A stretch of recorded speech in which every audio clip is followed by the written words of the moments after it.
Agnes Adirazi, and you're still with us on 7 Edition. Only 3 more days left for those who are interested to join the project Video Malaysia Provim 2016, as entries received after 12 noon on August 31st will be disqualified. The short video contest is organized by the Digital News Unit of Media Prima Berhad's News and Current Affairs Division, Television Networks, and iBerhad subsidiary ICT Properties Sdn Berhad. So with this project Video Malaysia, we believe that this is actually a different platform that we believe is also at the same time very much to how we want to develop the city.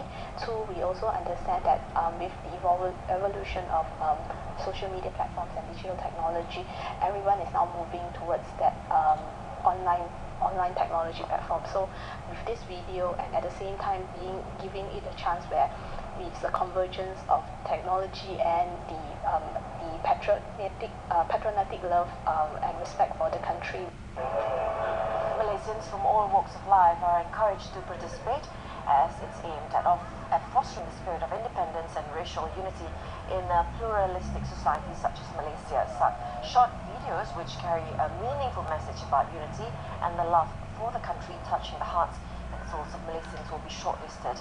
The winners of the main prizes will be announced on September 16 in conjunction with Malaysia Day. Up for grabs are the main prize of 8,000 ringgit, second prize of 2,000 ringgit, third prize of 3,000 ringgit, and 5 consolation prizes of 1,000 ringgit each.